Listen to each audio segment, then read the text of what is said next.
दोस्तों हाज़र हाँ एक होर वीडियो रिपोर्ट लैके चैनल रितेश लखी अनप्लग्ड उत्ते ते अज दी इस रिपोर्ट दे विच मैं तुहाडे नाल चर्चा करांगा, एक संवाद करांगा जिस विच गल होएगी पंजाबियां अते पंजाब दे विच इलैक्शन लड़ रही फरवरी 2022 ਦਾ इलैक्शन लड़ रही कई कौमी ते खेतरी पार्टियां वल्लों कुछ अजिहे लीडरां दी भाल जो कि उन्हां दे मुख मंत्री दे उम्मीदवार या चेहरे हो सकते हैं। यानी कि इन्हां लीडरां ते इन्हां दी जिहड़ी पॉपुलैरिटी है उस उत्ते सवार होकर ये पार्टियां सत्ता दी मंजिल तक पहुंचण दा सुपना वेख रही ने। सो इस कवायद के तहत शुरुआत आम आदमी पार्टी करती है। भगवंत मान नूं एक पब्लिक ओपीनियन पोल के जरिए अलग अलग माध्यमों तो इकट्ठी की गई जनतक राय के जरिए आम आदमी पार्टी अपना मुख मंत्री अहुदे का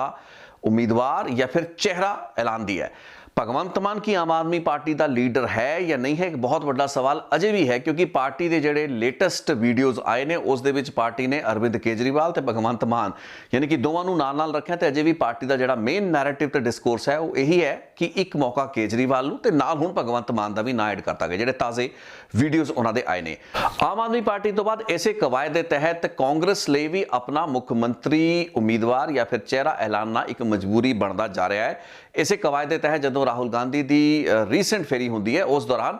नवजोत सिंह सिद्धू ते चरणजीत चन्नी होरां वल्लों बार बार स्टेज तो इस गल बात के उत्ते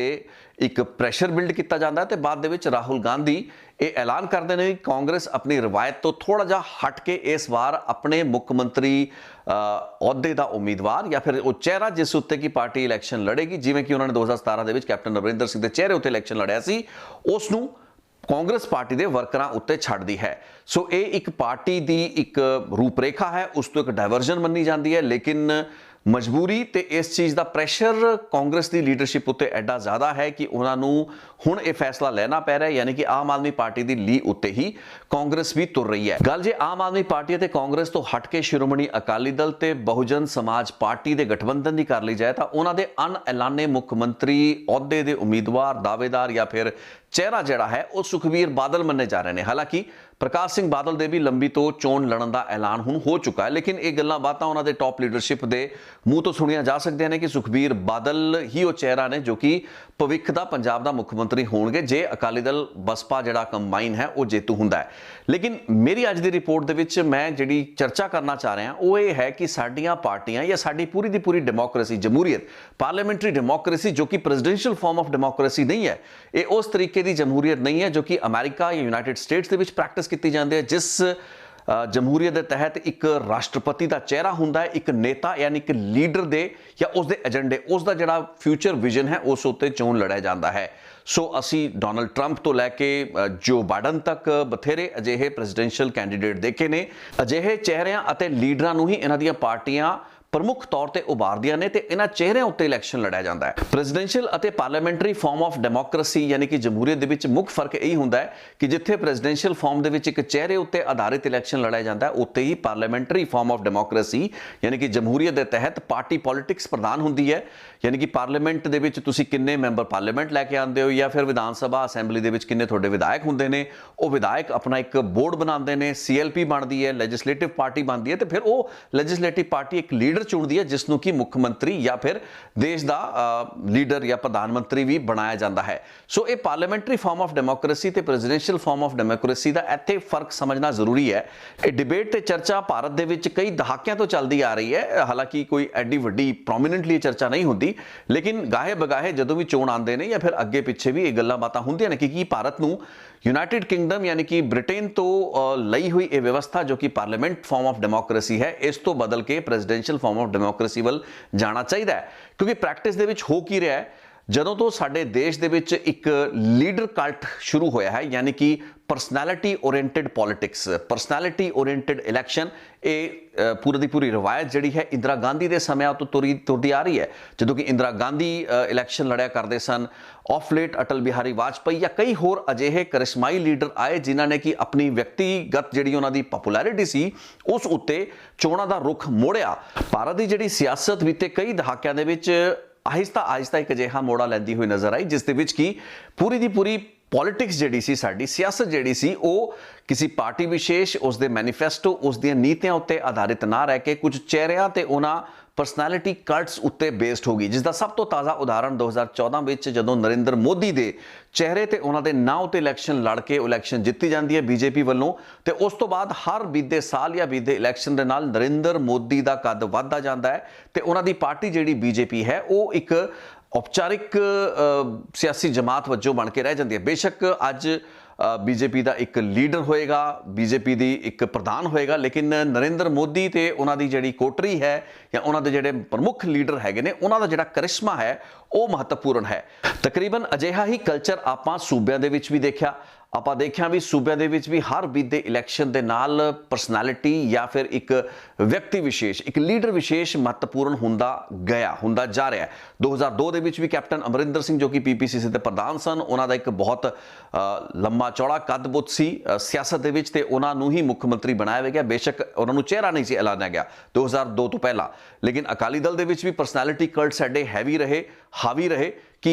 प्रकाश सिंह बादल उन्होंने पहला ही ऐलानता जाता सी। 2017 ਦੇ ਵਿੱਚ कांग्रेस ने भी अपनी उस रवायत तो थोड़ा जा ली तो हट के फैसला लिया तो मुख्यमंत्री का चेहरा कैप्टन अमरिंदर सिंह जो कि उस वक्त पीपीसी प्रधान भी सन उन्होंने ऐलानिया गया। 2022 ਦੇ ਵਿੱਚ ਪਾਰਟੀ ਇੱਕ ਕੇਅਰਫੁਲ ਜਿਹਨੂੰ ਕਹਿੰਦੇ ਵੀ ਟਾਈਟ ਰੋਪ ਵਾਕ ਚੱਲਦੀ ਪਈ ਸੀ। ਚਰਨਜੀਤ ਚੰਨੀ ਨੂੰ ਪੰਜਾਬ ਦਾ ਮੁੱਖ ਮੰਤਰੀ ਆਖਿਰ ਦੇ ਕੁਝ ਮਹੀਨਿਆਂ ਵਿੱਚ ਬਣਾ ਕੇ ਕਾਂਗਰਸ ਪਾਰਟੀ ਵੱਲੋਂ ਜਿਹੜਾ ਦਲਿਤ ਕਾਰਡ ਤੇ ਦਲਿਤ ਪੱਤਾ ਸਿੱਟਿਆ ਗਿਆ ਸੀ, ਉਸ ਦਾ ਲਾਹਾ ਪੂਰੇ ਦੇਸ਼ ਦੇ ਹੋਰ ਚਾਰ ਜਿਹੜੇ ਹੋਰ ਸੂਬਿਆਂ ਪੰਜਾਬ ਤੋਂ ਇਲਾਵਾ ਜਿਨ੍ਹਾਂ ਵਿੱਚ ਇਲੈਕਸ਼ਨ ਹੋ ਰਿਹਾ ਉਸ ਦੇ ਵਿੱਚ ਵੀ ਕਾਂਗਰਸ ਪਾਰਟੀ ਕੁਝ ਹੱਦ ਤੱਕ ਉਠਾਉਣਾ ਚਾਹੁੰਦੀ ਸੀ, ਲੇਕਿਨ ਫਾਇਦੇ ਲਿਮਿਟਿਡ ਸਨ। ਪੰਜਾਬ ਦੇ ਵਿੱਚ ਇਸ ਦਾ ਫਾਇਦਾ ਕਾਫੀ ਹੋਣ ਦੀ ਸੰਭਾਵਨਾ ਸੀ ਕਿਉਂਕਿ ਪੰਜਾਬ ਦੇ ਵਿੱਚ SC ST ਤੇ OBC ਭਾਈਚਾਰੇ ਦੀ ਇੱਕ ਬਹੁਤ ਵੱਡੀ ਗਿਣਤੀ ਦੇ ਵਿੱਚ ਆਬਾਦੀ ਹੈ, ਸੋ ਪਾਰਟੀ ਨੂੰ ਲੱਗ ਰਿਹਾ ਸੀ। ਲੇਕਿਨ ਹਰ ਬੀਤੇ ਹਫਤੇ ਦੇ ਨਾਲ ਜਿਵੇਂ ਚਰਨਜੀਤ ਚੰਨੀ ਸਮੇਂ ਦੇ ਨਾਲ ਕਈ ਵਿਵਾਦਾਂ ਦੇ ਵਿੱਚ ਘਿਰੇ ਵੀ ਤੇ ਹਾਲਾਂਕਿ ਉਹਨਾਂ ਨੇ ਕਈ ਵਿਵਾਦਾਂ ਨੂੰ ਬਹੁਤ ਹੀ ਚੰਗੇ ਤਰੀਕੇ ਨਾਲ ਹੈਂਡਲ ਵੀ ਕੀਤਾ, ਲੇਕਿਨ ਆਖਿਰ ਦੇ ਵਿੱਚ ਉਹਨਾਂ ਤੇ ਜਿਹੜੇ ਵਿਅਕਤੀਗਤ ਦੂਸ਼ਣ ਉਹਨਾਂ ਦੇ ਭਾਣਜੇ ਜਾਂ ਫਿਰ ਉਹਨਾਂ ਦੇ ਰਿਸ਼ਤੇਦਾਰਾਂ ਦੇ ਘਰਾਂ ਤੋਂ ਕਰੋੜਾਂ ਰੁਪਏ ਇਨਫੋਰਸਮੈਂਟ ਡਾਇਰੈਕਟੋਰੇਟ ਵੱਲੋਂ ਬਰਾਮਦ ਕੀਤੇ ਜਾਣ ਦੇ ਸਾਰੇ ਕੇਸ ਸਾਹਮਣੇ ਆਏ। ਉਸ ਤੋਂ ਬਾਅਦ ਪਾਰਟੀ ਲਈ ਇਹ ਦੁਵਿਧਾ ਵੀ ਕ੍ਰੀਏਟ ਹੋਈ ਕਿ ਕੀ ਚਰਨਜੀਤ ਚੰਨੀ ਉੱਤੇ ਦਾ ਖੇਡਿਆ ਜਾ ਸਕਦਾ ਹੈ। इस चीज़ का प्रैशर नवजोत सिंह सिद्धू ते चरणजीत चन्नी बाकायदा पार्टी उत्ते बना रहे सन अपने बयाना ते फिर उस कॉन्फ्रेंस के मंच तो ही नवजोत सिंह सिद्धू ते चरणजीत चन्नी एक लीडर स्पष्ट तौर पर कांग्रेस पार्टी वालों पंजाब की जनता के सामने रखा जाए तो उसनों चुना जाए, इस चीज़ की गुहार करते हुए नजर आए तो इस चीज़ उत्ते पार्टी के लीडर राहुल गांधी वालों फुल भी चढ़ाए गए। लेकिन जो सवाल खड़ा होंदा वो यही है कि साडी जिहड़ी डेमोक्रेसी है वो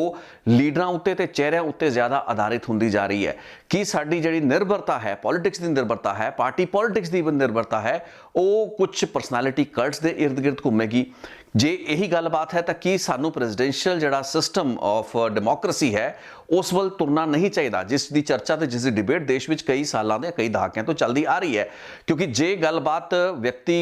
विशेष उत्ते या लीडर विशेष उत्ते आके खड़ती है, उन्होंने चेहरे या उन्होंने लीडर उत्ते आके खड़ती है, फिर इस चीज़ को भी समझना तो इस चीज़ का तोल मोल भी करना बनता है कि इन्होंने लीडर पिछे इन्हों की पार्टियां की किड्डी हिमायत है। इस आर्ग्यूमेंट में जे मैं पार्टियां अलग अलग सियासी पार्टियां के नज़रिए तो समझने की कोशिश करा तो आम आदमी पार्टी के अज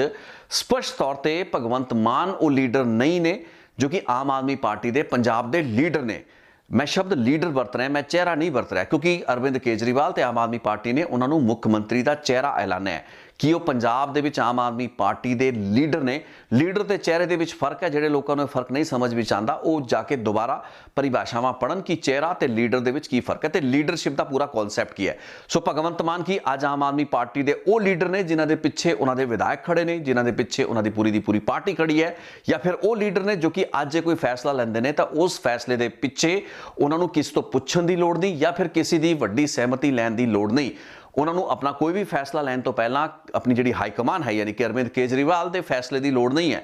वो पार्टी जो कि अज भी इश्तिहारां दे विच केजरीवाल नूं मौका देने की गल कर रही है तो केजरीवाल तो बाद भगवंत मान का नाम आ रहा है, वो किवें दावा कर सकते भी उन्होंने अपना लीडर भगवंत मान नूं ऐलानता है। सो एक बड़ा वड्डा क्वेश्चन मार्क है कि भगवंत मान अज भी आम आदमी पार्टी के लीडर है कि नहीं। भावें गल पंजाब की होवे, होर सूबियां दी या फिर साडे कौमी पद्धर की सियासत की होवे, ये साडा एक बहुत बड़ा दुखांत भी है। इसनूं आपां त्रासदी भी समझिए भी लोकां दी जिहड़ी ज़्यादा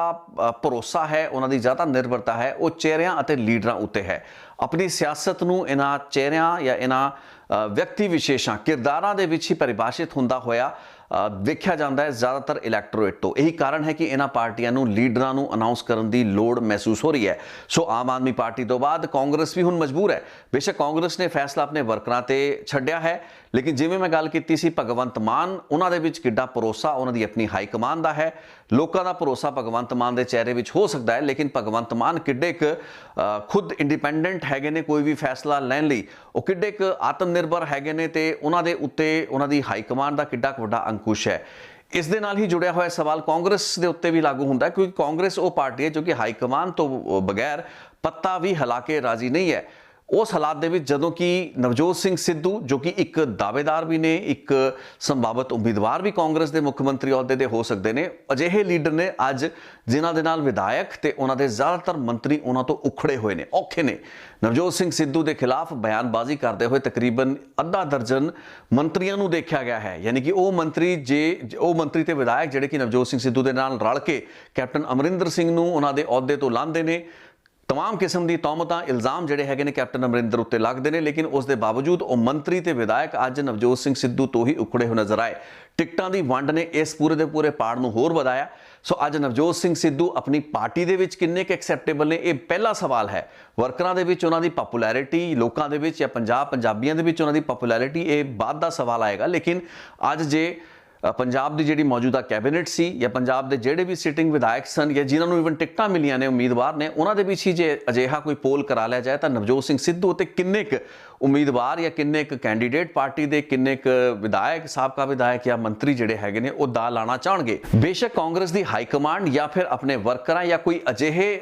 ਓਪੀਨੀਅਨ ਪੋਲ ਦੇ ਜ਼ਰੀਏ ਇਹ ਲੀਡਰ ਵੀ ਆਪਣੇ ਆਪ ਨੂੰ ਮੁੱਖ ਮੰਤਰੀ ਦੇ ਚਿਹਰੇ ਵਜੋਂ ਐਲਾਨ ਕਰਵਾ ਲੈਣ, ਚਾਹੇ ਉਹ ਚਰਨਜੀਤ ਚੰਨੀ ਹੋਣ ਜਾਂ ਨਵਜੋਤ ਸਿੱਧੂ ਹੋਣ, ਲੇਕਿਨ ਕੀ ਉਹ ਵਾਕਈ ਉਸ ਕੱਦ ਦੇ ਲੀਡਰ ਹੋਣਗੇ ਜਿਸ ਕੱਦ ਦਾ ਲੀਡਰ ਪੰਜਾਬ ਤੇ ਪੰਜਾਬੀ ਐਕਸਪੈਕਟ ਕਰ ਰਹੇ ਨੇ ਉਹਨਾਂ ਦਾ ਹੋਣ ਨੂੰ? ਕਿਉਂਕਿ ਹਜੇ ਤੱਕ ਜਿਹੜਾ ਰੀਸੈਂਟ ਹਿਸਟਰੀ ਆਪਾਂ ਵੇਖੀ ਹੈ ਉਸ ਦੇ ਵਿੱਚ ਜ਼ਿਆਦਾਤਰ ਨਾਮੋਸ਼ੀ ਦਾ ਸਾਹਮਣਾ ਕਰਨਾ ਪਿਆ, ਚਾਹੇ ਆਮ ਆਦਮੀ ਪਾਰਟੀ ਹੈ ਚਾਹੇ ਕਾਂਗਰਸ ਹੈ। ਸੋ ਇੱਥੇ ਇੰਜ ਪ੍ਰਤੀਤ ਹੁੰਦਾ ਹੈ ਕਿ ਸਾਡਾ ਜਿਹੜਾ ਸਿਸਟਮ ਹੈ, ਸਾਡਾ ਪੋਲੀਟੀਕਲ ਸੈਟਅਪ, ਢਾਂਚਾ, ਸਿਆਸੀ ਸੈਟਅਪ ਹੈ, ਜਿਸ ਦੇ ਵਿੱਚ ਕਿ ਸਾਡੇ ਵੋਟਰਾਂ, ਸਾਡੇ ਇਲੈਕਟਰਸ, ਉਹਨਾਂ ਦੀ ਵੀ ਮਹੱਤਵਾਕਾਂਖਸ਼ਾਵਾਂ ਹੈਗੀਆਂ ਨੇ, ਇੱਛਾਵਾਂ, ਆਸਾਂ ਹੈਗੀਆਂ ਨੇ, ਤੇ ਪਾਰਟੀ ਦੇ ਵਰਕਰਾਂ ਦੀ ਵੀ ਆਪਣੀਆਂ ਐਕਸਪੈਕਟੇਸ਼ਨਸ ਹੈਗੀਆਂ ਨੇ। ਸੋ ਇਹ ਸਿਸਟਮ ਇੱਕ ਅਜਿਹੇ ਟ੍ਰਾਂਜੀਸ਼ਨਲ ਫੇਜ਼ ਦੇ ਵਿੱਚ ਹੈ ਜੋ ਕਿ ਕਿਤੇ ਨਾ ਕਿਤੇ ਪ੍ਰੈਜ਼ੀਡੈਂਸ਼ੀਅਲ ਫਾਰਮ, ਯਾਨੀ ਕਿ ਉਹ ਫਾਰਮ ਜਿਸ ਦੇ ਵਿੱਚ ਕਿ ਲੀਡਰ ਹੀ ਸਰਬ ਸ਼ਕਤੀਮਾਨ ਮੰਨਿਆ ਜਾਂਦਾ ਹੈ, ਉਸ ਦੇ ਚਿਹਰੇ ਉੱਤੇ ਹੀ ਇਲੈਕਸ਼ਨ ਲੜੀ ਜਾਂਦੀ ਹੈ ਤੇ ਉਸ ਦੇ ਫੈਸਲਿਆਂ ਦੇ ਵਿੱਚ ਹੀ ਉਸ ਦੀ ਜਿਹੜੀ ਜਨਤਾ ਹੈ ਉਹ ਆਪਣਾ ਭਵਿੱਖ ਵੇਖਦੀ ਹੈ। ਅਸੀਂ ਉਧਰ ਵੱਧਦੇ ਪਏ ਹਾਂ, ਤੁਰਦੇ ਪਏ ਹਾਂ, ਲੇਕਿਨ ਬੇਸਿਕਲੀ ਸਾਡਾ ਜਿਹੜਾ ਬੇਸ ਹੈ ਜਾਂ ਸਾਡਾ ਆਧਾਰ ਹੈ ਉਸ ਪਾਰਲੀਮੈਂਟਰੀ ਫਾਰਮ ਆਫ ਡੈਮੋਕ੍ਰੇਸੀ ਚੋਂ ਨਹੀਂ ਨਿਕਲ ਪਾਇਆ ਹੈ ਜਿੱਥੇ ਪਾਰਟੀ ਪੋਲਿਟਿਕਸ ਹਾਵੀ ਹੈ। ਸੋ ਇਹੀ ਕਾਰਨ ਹੈ ਕਿ ਭਗਵੰਤ ਮਾਨ ਜਾਂ ਨਵਜੋਤ ਸਿੰਘ ਸਿੱਧੂ ਜਿੰਨੇ ਮਰਜ਼ੀ ਮਾਡਲ ਜਾਂ ਜਿੰਨੇ ਮਰਜ਼ੀ ਏਜੰਡੇ ਲੈ ਕੇ ਸਾਹਮਣੇ ਆ ਜਾਣ, ਇਹਨਾਂ ਦੀ ਨਿਰਭਰਤਾ ਉਸ ਪਾਰਟੀ ਪੋਲਿਟਿਕਸ ਦੇ ਉੱਤੇ ਹੈ। ਅੱਜ ਦੀ ਸਾਡੀ ਸਿਆਸਤ ਦੀ ਸਭ ਤੋਂ ਵੱਡੀ ਜਿਹੜੀ ਕੰਟਰਾਡਿਕਸ਼ਨ ਹੈ ਉਹ ਇਹੀ ਹੈ ਕਿ ਆਪਣੇ ਆਪ ਨੂੰ ਮੁੱਖ ਮੰਤਰੀ ਦੇ ਉਮੀਦਵਾਰ ਵਜੋਂ ਜਾਂ ਫਿਰ ਇੱਕ ਦਾਅਵੇਦਾਰ ਜਾਂ ਫਿਰ ਚਿਹਰੇ ਵਜੋਂ ਐਲਾਨ ਕਰਵਾ ਲੈਣਾ ਹੀ ਪ੍ਰਿਆਪਤ ਨਹੀਂ ਹੈ, ਇਹੀ ਕਾਫੀ ਨਹੀਂ ਹੈ। ਇਸ ਤੋਂ ਇਲਾਵਾ ਸਾਨੂੰ ਉਸ ਪਾਰਲੀਮੈਂਟਰੀ ਪੋਲਿਟਿਕਸ ਜਾਂ ਫਿਰ ਪਾਰਟੀ ਪੋਲਿਟਿਕਸ ਦੇ ਵਿੱਚ ਵੀ ਆਪਣੀ ਹੋਂਦ ਨੂੰ ਉਨਾ ਹੀ ਮਜ਼ਬੂਤ ਰੱਖਣਾ ਪਏਗਾ। ਉਹਨਾਂ ਹੀ ਐਮਐਲਏਜ਼, ਵਿਧਾਇਕ ਜਾਂ ਫਿਰ ਜਿਹੜਾ ਬੋਰਡ ਹੈ, ਤੁਹਾਡਾ ਲੈਜਿਸਲੇਟਿਵ ਬੋਰਡ ਹੈ, ਉਸ ਦੇ ਉੱਤੇ ਸਾਡੀ ਨਿਰਭਰਤਾ ਉਵੇਂ ਦੀ ਉਵੇਂ ਹੈ। ਕੋਈ ਵੀ ਫੈਸਲਾ ਲੈਣ ਤੇ ਉਸ ਨੂੰ ਲਾਗੂ ਕਰਨ ਤੋਂ ਪਹਿਲਾਂ ਸਾਨੂੰ ਉਸੇ ਪਾਰਟੀ ਪੋਲਿਟਿਕਸ ਦੇ ਫਰੇਮਵਰਕ ਤੋਂ ਹੋ ਕੇ ਗੁਜ਼ਰਨਾ ਪਏਗਾ ਤੇ ਆਪਣੇ ਮਾਡਲ ਨੂੰ ਪ੍ਰੈਸ ਕਾਨਫਰੰਸਾਂ ਦੇ ਵਿੱਚ ਐਲਾਨ ਜਿੰਨਾ ਮਰਜ਼ੀ ਨਵਜੋਤ ਸਿੰਘ ਸਿੱਧੂ ਕਰ ਲੈਣ ਜਾਂ ਫਿਰ ਭਗਵੰਤ ਮਾਨ ਜੀ ਆਪਣੇ ਏਜੰਡੇ ਨੂੰ ਸਾਹਮਣੇ ਲਿਆਉਣ, ਲੇਕਿਨ ਜਦ ਤੱਕ ਉਹਨਾਂ ਦਾ ਕੰਟਰੋਲ ਆਪਣੀ ਉਸ ਪਾਰਟੀ ਪੋਲਿਟਿਕਸ ਦੇ ਉੱਤੇ ਨਹੀਂ ਹੁੰਦਾ, ਜੋ ਕਿ ਫਿਲਹਾਲ ਦੀ ਸਥਿਤੀ ਦੇ ਵਿੱਚ ਉਹਨਾਂ ਕੋਲ ਨਹੀਂ ਹੈ, ਉਸ ਹਾਲਾਤਾਂ ਦੇ ਵਿੱਚ ਲੋਕਾਂ ਦੀਆਂ ਜਿਹੜੀਆਂ ਆਸਾਂ, ਉਮੀਦਾਂ ਜਾਂ ਐਕਸਪੈਕਟੇਸ਼ਨਸ ਇਹਨਾਂ ਨੇਤਾਵਾਂ ਤੋਂ ਹੈਗੀਆਂ ਨੇ ਉਹ ਅਧੂਰੀਆਂ ਹੀ ਰਹਿਣਗੀਆਂ, ਉਹ ਕਦੇ ਵੀ ਪੂਰੀਆਂ ਨਹੀਂ ਹੋ ਪਾਣਗੀਆਂ। ਇਹੀ ਇੱਕ ਵੱਡਾ ਦੁਖਾਂਤ ਹੈ ਸਾਡੇ ਸਿਸਟਮ ਦਾ, ਜੋ ਕਿ ਪਾਰਲੀਮੈਂਟਰੀ ਫਾਰਮ ਆਫ ਪੋਲਿਟਿਕਸ ਤੋਂ ਦੌੜ ਕੇ ਪ੍ਰੈਜ਼ੀਡੈਂਸ਼ੀਅਲ ਫਾਰਮ ਆਫ ਪੋਲਿਟਿਕਸ ਦੇ ਵਿੱਚ ਟਰਾਂਸਲੇਟ ਹੋਣਾ ਚਾਹ ਰਿਹਾ ਹੈ, ਲੇਕਿਨ ਉਸ ਲਈ ਨਾ ਤਾਂ ਸਾਡੇ ਕੋਲ ਇੱਕ ਵਿਧਾਨਿਕ ਜਿਹਨੂੰ ਕਹਿੰਦੇ ਆ ਕਨਸਟੀਟਿਊਸ਼ਨਲ ਮੈਂਡੇਟ ਹੈ, ਨਾ ਹੀ ਕੋਈ ਉਸ ਤਰੀਕੇ ਦੀ ਗੱਲਬਾਤ ਹੋ ਰਹੀ ਹੈ। ਸੋ ਕਈ ਲਿਹਾਜ਼ਾਂ ਦੇ ਨਾਲ ਜੇ ਦੇਖਿਆ ਜਾਏ ਤਾਂ ਸਥਿਤੀ ਬਹੁਤ ਹੀ ਹੈਰਾਨ ਕਰ ਦੇਣ ਵਾਲੀ ਹੈ ਤੇ ਚਿੰਤਾਜਨਕ ਵੀ ਹੈ, ਕਿਉਂਕਿ ਇੱਕ ਪਾਸੇ ਆਸਾਂ ਤੇ ਉਮੀਦਾਂ ਦਾ ਭਾਰ ਤੇ ਬੋਝ ਹੈ ਤੇ ਦੂਸਰੇ ਪਾਸੇ ਉਹ ਕਿਵੇਂ ਪੂਰੀਆਂ ਕੀਤੀਆਂ ਜਾਣਗੀਆਂ ਤੇ ਉਹਨਾਂ ਨੂੰ ਪੂਰਾ ਕਰਨ ਲਈ ਤੁਹਾਨੂੰ ਓਡੀ ਤਾਕਤ ਤੇ ਸਮਰੱਥਾ ਕੌਣ ਬਖਸ਼ੇਗਾ। ਇਹਦੇ ਵਿੱਚ ਇੱਕ ਬਹੁਤ ਵੱਡਾ ਗੈਪ ਤੇ ਪਾੜ ਹੈ। ਇਸ ਚੀਜ਼ ਨੂੰ ਸਮਝਣਾ ਬਹੁਤ ਜ਼ਿਆਦਾ ਜ਼ਰੂਰੀ ਹੈ। ਇਹ ਲੀਡਰ ਜਿਹੜੇ ਵੀ ਐਲਾਨੇ ਜਾ ਰਹੇ ਨੇ, ਇਹ ਮੁੱਖ ਮੰਤਰੀ ਦੇ ਚਿਹਰੇ ਐਲਾਨੇ ਜਾ ਰਹੇ ਨੇ, ਇਹਨਾਂ ਨੂੰ ਲੀਡਰ ਅਜੇ ਵੀ ਕੋਈ ਨਹੀਂ ਐਲਾਨ ਰਿਹਾ। ਸਾਡੀ ਜਮਹੂਰੀਅਤ ਸਾਡੇ ਲੀਡਰਾਂ ਨੂੰ ਉਨੀ ਸਪੇਸ ਨਹੀਂ ਦਿੰਦੀ ਜਿਸ ਤਹਿਤ ਕਿ ਉਹ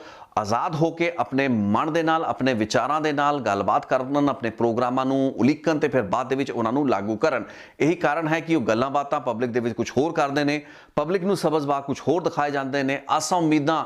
ਦਾ ਜਿਹੜਾ ਝਾੜ ਹੈ ਉਹ ਲੰਬਾ ਹੁੰਦਾ ਜਾਂਦਾ ਹੈ, ਵੱਡਾ ਹੁੰਦਾ ਜਾਂਦਾ ਹੈ, ਲੇਕਿਨ ਜਦੋਂ ਗਰਾਊਂਡ ਲੈਵਲ ਉੱਤੇ ਡਿਲੀਵਰੀ ਦੀ ਗੱਲਬਾਤ ਆਉਂਦੀ ਹੈ ਉਹਨਾਂ ਹਾਲਾਤਾਂ ਦੇ ਵਿੱਚ ਕੁਝ ਵੀ ਨਹੀਂ ਹੋ ਪਾਉਂਦਾ। ਇਹਦੀ ਸਭ ਤੋਂ ਮਹੱਤਵਪੂਰਨ ਜਿਹੜੀ ਮਿਸਾਲ ਹੈ ਕੈਪਟਨ ਅਮਰਿੰਦਰ ਸਿੰਘ ਨੇ। ਕੈਪਟਨ ਅਮਰਿੰਦਰ ਸਿੰਘ ਦੀ ਵਿਅਕਤੀਗਤ ਤੌਰ ਤੇ ਸਿਆਸੀ ਇਮਾਨਦਾਰੀ ਜਾਂ ਬੇਈਮਾਨੀ ਦੇ ਉੱਤੇ ਤਾਂ ਖੈਰ ਗੱਲਬਾਤ ਜਿੰਨੀ ਕੀਤੀ ਗਈ ਹੈ, ਪਹਿਲਾਂ ਵੀ ਕਈ ਵੀਡੀਓਜ਼ ਦੇ ਵਿੱਚ ਮੈਂ ਕੀਤੀ ਹੈ, ਲੇਕਿਨ ਉਹਨਾਂ ਨੇ ਵੀ ਹਮੇਸ਼ਾ ਹੀ ਜਦੋਂ ਹੱਥ ਖੜੇ ਕੀਤੇ ਇਸ ਗੱਲਬਾਤ ਦਾ ਹਵਾਲਾ ਦੇ ਕੇ ਹੱਥ ਖੜੇ ਕੀਤੇ ਕਿ ਪਾਰਟੀ ਪੋਲਿਟਿਕਸ ਉਹਨਾਂ ਉੱਤੇ ਭਾਰੂ ਰਹੀ, ਹਾਵੀ ਰਹੀ। ਉਹ ਨਹੀਂ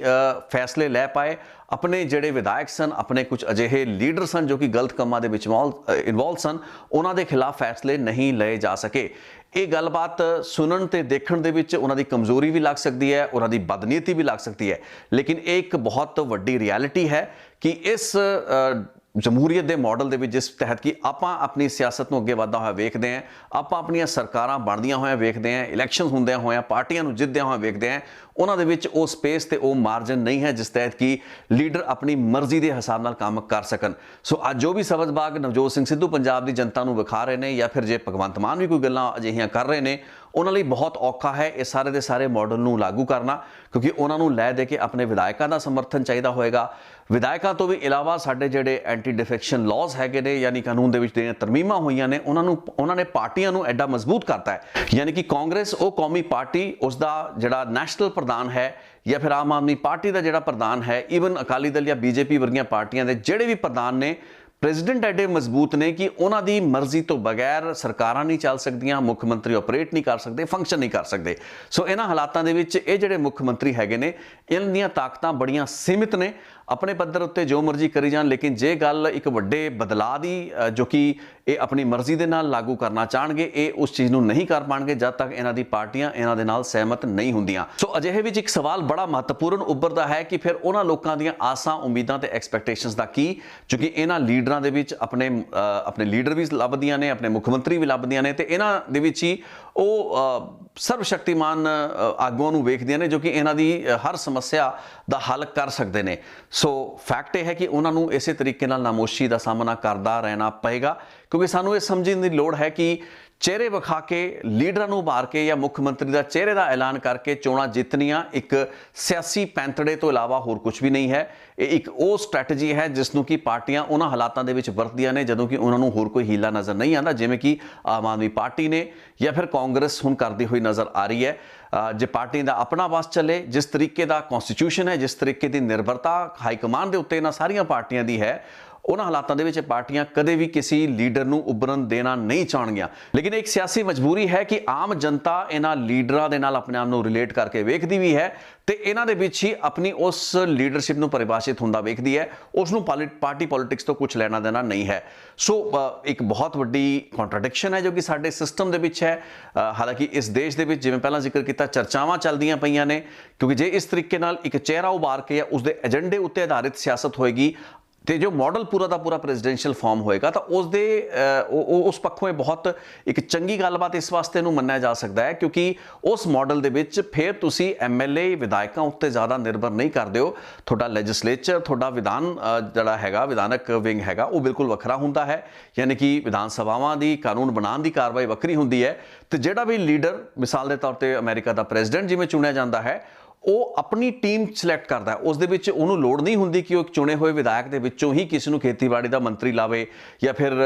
ਸੁਰੱਖਿਆ ਦਾ, ਡਿਫੈਂਸ ਦਾ ਮੰਤਰੀ ਲਾਵੇ, ਫਾਈਨਾਂਸ ਦਾ ਮੰਤਰੀ ਲਾਵੇ। ਉਹ ਅਜਿਹੇ ਅਫਸਰਾਂ ਨੂੰ, ਅਜਿਹੇ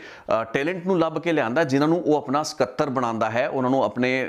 ਤਹਿਤ ਸਾਰੀਆਂ ਪਾਵਰਾਂ ਦੇ ਕੇ ਉਹਨਾਂ ਨੀਤੀਆਂ ਨੂੰ ਲਾਗੂ ਕਰਨ ਦੇ ਫੈਸਲੇ ਸੁਣਾਉਂਦਾ ਹੈ। ਸੋ ਇੱਕ ਬਿਲਕੁਲ ਵੱਖਰਾ ਮਾਡਲ ਹੈ, ਲੇਕਿਨ ਅਸੀਂ ਅਜੇ ਵੀ ਇੱਕ ਅਜਿਹੇ ਕਨਫਿਊਜ਼ਡ ਮਾਡਲ ਦੇ ਵਿੱਚ ਹੀ ਕੰਮ ਕਰ ਰਹੇ ਹਾਂ ਜੋ ਕਿ ਵੈਸੇ ਤਾਂ ਪਾਰਲੀਮੈਂਟਰੀ ਮਾਡਲ ਹੈ, ਲੇਕਿਨ ਅਸੀਂ ਇਹਨਾਂ ਲੀਡਰਾਂ ਜਾਂ ਉਹਨਾਂ ਦਾ ਜਿਹੜਾ ਇੱਕ ਪੂਰਾ ਦਾ ਪੂਰਾ ਪਰਸੋਨਾ ਹੈ, ਉਹਨਾਂ ਦੇ ਕਿਰਦਾਰ ਹੈਗੇ ਨੇ, ਉਹਨਾਂ ਦਾ ਜਿਹੜਾ ਵਿਅਕਤਿਤਵ ਹੈਗਾ, ਉਸ ਦੇ ਵਿੱਚ ਅਜਿਹੇ ਲੀਡਰ ਭਾਲਦੇ ਆ ਜੋ ਕਿ ਆਪਣੇ ਬੂਤੇ ਉੱਤੇ ਹੀ ਸਾਰੀ ਸਮੱਸਿਆਵਾਂ ਦਾ ਹੱਲ ਕਰ ਸਕਦੇ ਨੇ, ਜੋ ਕਿ ਉਹ ਨਹੀਂ ਕਰ ਸਕਦੇ ਹੁੰਦੇ। ਤੇ ਉਹਨਾਂ ਦੀ ਨਿਰਭਰਤਾ ਪਾਰਟੀ ਪੋਲਿਟਿਕਸ ਤੇ ਹੁੰਦੀ ਹੈ, ਜੋ ਕਿ ਆਪਣੇ ਆਪ ਦੇ ਵਿੱਚ ਉਹਨਾਂ ਨੂੰ ਕਮਜ਼ੋਰ ਵੀ ਕਰਦੀ ਹੈ। ਵੱਖ-ਵੱਖ ਕਿਸਮ ਦੀਆਂ ਕਮਜ਼ੋਰੀਆਂ ਪੈਦਾ ਕਰਕੇ ਉਹਨਾਂ ਲੀਡਰਾਂ ਨੂੰ ਸਮੇਂ ਦੇ ਨਾਲ ਹੋਰ ਕਮਜ਼ੋਰ ਵੀ ਕਰਦੀ ਜਾਂਦੀ ਹੈ, ਜਿਵੇਂ ਕਿ ਕੈਪਟਨ ਅਮਰਿੰਦਰ ਸਿੰਘ ਦੇ ਕੇਸ ਵਿੱਚ ਹੋਇਆ। ਉਹਨਾਂ ਨੇ ਆਪਣੇ ਹੀ ਵਿਧਾਇਕਾਂ ਦੇ ਖਿਲਾਫ ਕੋਈ ਕਾਰਵਾਈ ਨਹੀਂ ਕੀਤੀ, ਜਾਂ ਆਪਣੇ ਵਿਧਾਇਕਾਂ ਦੀਆਂ ਜਿਹੜੀਆਂ ਬੇਨਿਯਮੀਆਂ ਸੀ ਜਾਂ ਗਲਤ ਕਾਰਵਾਈਆਂ ਸੀ ਉਹਨਾਂ ਨੂੰ ਬਰਦਾਸ਼ਤ ਕੀਤਾ। ਬਾਅਦ ਦੇ ਵਿੱਚ ਉਹਨਾਂ ਨੂੰ ਉਸ ਦਾ ਨੁਕਸਾਨ ਵੀ ਹੋਇਆ, ਹਾਲਾਂਕਿ ਉਹ ਪਬਲਿਕ ਦੇ ਵਿੱਚ ਜਸਟੀਫਾਈ ਕਰਦੇ ਫਿਰਦੇ ਰਹੇ, ਲੇਕਿਨ ਕਿਸੇ ਨੇ ਵੀ ਇਹ ਗੱਲ ਨੂੰ ਨਹੀਂ ਮੰਨੀ, ਕਿਉਂਕਿ ਲੋਕਾਂ ਦੀਆਂ ਆਸਾਂ ਉਹਨਾਂ ਤੋਂ ਡਿਲੀਵਰੀ ਦੀਆਂ ਸਨ, ਜੋ ਕਿ ਉਹ ਪਾਰਟੀ ਪੋਲਿਟਿਕਸ ਦੇ ਇਸ ਡਿਸਪਲਿਨ ਦੇ ਵਿੱਚ ਰਹਿ ਕੇ ਕਹਿ ਲਈਏ ਜਾਂ ਇਸ ਦਾਇਰੇ ਦੇ ਵਿੱਚ ਰਹਿ ਕੇ ਕਦੇ ਵੀ ਪੂਰੀਆਂ ਨਹੀਂ ਸਨ ਕਰ ਸਕਦੇ। ਸੋ ਇਹ ਪੂਰੀ ਦੀ ਪੂਰੀ ਗੱਲਬਾਤ ਇਹਨਾਂ ਚਿਹਰਿਆਂ ਦੀ ਚੋਣ ਜਾਂ ਫਿਰ ਪੰਜਾਬ ਦੇ ਭਵਿੱਖ ਦੇ ਮੁੱਖ ਮੰਤਰੀ ਦਾ ਚਿਹਰਾ ਕੌਣ ਹੋਏਗਾ, ਅਲੱਗ-ਅਲੱਗ ਪਾਰਟੀਆਂ ਵੱਲੋਂ ਇਹ ਜਿਹੜੀ ਕਵਾਇਦ ਸ਼ੁਰੂ ਕੀਤੀ ਗਈ ਹੈ, ਲੋਕਾਂ ਦੇ ਓਪੀਨੀਅਨ ਪੋਲ ਜਾਂ ਫਿਰ ਵਰਕਰ ਦੇ ਓਪੀਨੀਅਨ ਪੋਲ, ਉਸ ਤੋਂ ਉੱਭਰਦੀ ਹੈ। ਸੋ ਪਬਲਿਕ ਓਪੀਨੀਅਨ ਦੇ ਜ਼ਰੀਏ ਬੇਸ਼ੱਕ ਪੰਜਾਬ ਦਾ ਆਵਾਮ ਜਾਂ ਫਿਰ ਕਿਸੇ ਪਾਰਟੀ ਵਿਸ਼ੇਸ਼ ਦੇ ਵਰਕਰ ਇਹਨਾਂ ਲੀਡਰਾਂ ਨੂੰ ਪੰਜਾਬ ਦੇ ਭਵਿੱਖ ਦੇ ਮੁੱਖ ਮੰਤਰੀ ਵਜੋਂ ਇੱਕ ਉਮੀਦਵਾਰ ਜਾਂ ਫਿਰ ਉਹਦਾ ਚਿਹਰਾ ਚੁਣ ਸਕਦੇ ਨੇ, ਲੇਕਿਨ ਕੀ ਇਹਨਾਂ ਦੀ ਪਾਰਟੀਆਂ ਇਹਨਾਂ ਨੂੰ ਲੀਡਰ ਮੰਨਦੀਆਂ ਨੇ ਜਾਂ ਫਿਰ ਇਹਨਾਂ ਨੂੰ ਲੀਡਰ ਚੁਣਨਗੀਆਂ ਜਾਂ ਵਾਕਈ ਲੀਡਰ ਬਣਨ ਦੀਆਂ ਉਹ ਸਮਰੱਥਾਵਾਂ ਜਾਂ ਉਹ ਸ਼ਕਤੀਆਂ ਪ੍ਰਦਾਨ ਕਰਨਗੀਆਂ? ਇੱਕ ਬਹੁਤ ਵੱਡਾ ਸਵਾਲ ਹੈ, ਕਿਉਂਕਿ ਹਲੇ ਤੱਕ ਇਸ ਪਾਰਲੀਮੈਂਟਰੀ ਜਾਂ ਡੈਮੋਕ੍ਰੇਸੀ ਦੀ ਜਿਹੜੀ ਫਾਰਮ ਜਿਸ ਦੇ ਵਿੱਚ ਕਿ ਅਸੀਂ ਜਮਹੂਰੀਅਤ ਨੂੰ ਵੇਖਿਆ ਹੈ ਜਾਂ ਜਿਸ ਵਿੱਚ ਅਸੀਂ ਵਿਚਰਦੇ ਹਾਂ, ਉਹ ਉਹਨਾਂ ਸਪੇਸ ਨਹੀਂ ਦਿੰਦੀ। ਤੇ ਜਿਹੜਾ ਸਾਡਾ ਪੋਲੀਟੀਕਲ ਕਲਚਰ ਬਣ ਚੁੱਕਾ ਹੈ ਉਸ ਦੇ ਵਿੱਚ ਉਸ ਤਰੀਕੇ ਦੀ ਫ੍ਰੀ ਸਪੇਸ ਨਹੀਂ ਹੈ। ਸੋ ਇਹਨਾਂ ਹਾਲਾਤਾਂ ਦੇ ਚੱਲਦੇ ਇੱਕ ਜਿਹੜਾ ਗੈਪ ਹੈ, ਇੱਕ ਜਿਹੜਾ ਫਰਕ ਹੈ ਲੋਕਾਂ ਦੀਆਂ ਆਸਾਂ ਤੇ ਇਹਨਾਂ ਲੀਡਰਾਂ ਦੀ ਡਿਲੀਵਰੀ ਦੇ ਵਿੱਚ, ਉਹ ਹਮੇਸ਼ਾ ਰਹਿਣਾ ਹੈ, ਕਿਉਂਕਿ ਪਾਰਟੀ ਪੋਲਿਟਿਕਸ ਇੱਕ ਬਹੁਤ ਵੱਡਾ ਭਾਰ ਹੈ ਜੋ ਕਿ ਸਾਡੇ ਇਸ ਪੂਰੀ ਦੀ ਪੂਰੀ ਡੈਮੋਕ੍ਰੇਸੀ ਦੇ ਉੱਤੇ ਪਿਆ ਹੋਇਆ ਹੈ। ਸੋ ਅੱਜ ਦੀ ਗੱਲਬਾਤ ਇੱਥੇ ਤੱਕ ਹੀ ਸੀ। ਇਹ ਜਿਹੜੀਆਂ ਰੋਜ਼ ਹੋ ਰਹੀਆਂ ਅਨਾਉਂਸਮੈਂਟਸ ਹੈ ਜਿਨ੍ਹਾਂ ਦੇ ਜ਼ਰੀਏ ਪੰਜਾਬ ਦਾ ਅਗਲਾ ਮੁੱਖ ਮੰਤਰੀ ਦਾ ਚਿਹਰਾ ਤਾਂ ਸਾਰੀ ਪਾਰਟੀਆਂ ਚੁਣ ਰਹੀਆਂ ਨੇ, ਪਰ ਪੰਜਾਬ ਦਾ ਕੀ ਕੋਈ ਲੀਡਰ ਚੁਣਿਆ ਜਾ ਪਾ ਰਿਹਾ ਹੈ, ਇਸ ਉੱਤੇ ਮੈਨੂੰ ਲੱਗਾ ਕਿ ਤੁਹਾਡੇ ਨਾਲ ਵਿਚਾਰ ਸਾਂਝੇ ਕਰਨੇ ਚਾਹੀਦੇ ਨੇ। ਸੋ ਮੈਂ ਤੁਹਾਡੇ ਸਾਹਮਣੇ ਆਇਆ, ਆਸ ਕਰਾਂਗਾ ਇਹ ਗੱਲਬਾਤ, ਇਹ ਸੰਵਾਦ ਸੀ, ਚਰਚਾ ਸੀ, ਠੀਕ ਲੱਗੀ ਹੋਏਗੀ। ਬਹੁਤ ਬਹੁਤ ਧੰਨਵਾਦ ਇਸ ਰਿਪੋਰਟ ਨੂੰ ਵੇਖਣ ਲਈ। ਆਉਣ ਵਾਲੇ ਦਿਨਾਂ ਦੇ ਵਿੱਚ ਮੇਰੇ ਨਾਲ ਜੁਟੇ ਰਹੋ, ਰਿਤੇਸ਼ ਲੱਕੀ ਅਨਪਲੱਗਡ ਦੇ ਨਾਲ ਜੁਟੇ ਰਹੋ। ਹੋਰ ਰਿਪੋਰਟਸ ਲੈ ਕੇ ਮੈਂ ਫੇਰ ਹਾਜ਼ਰ ਹੁੰਦਾ ਰਹਾਂਗਾ। Thank you so much.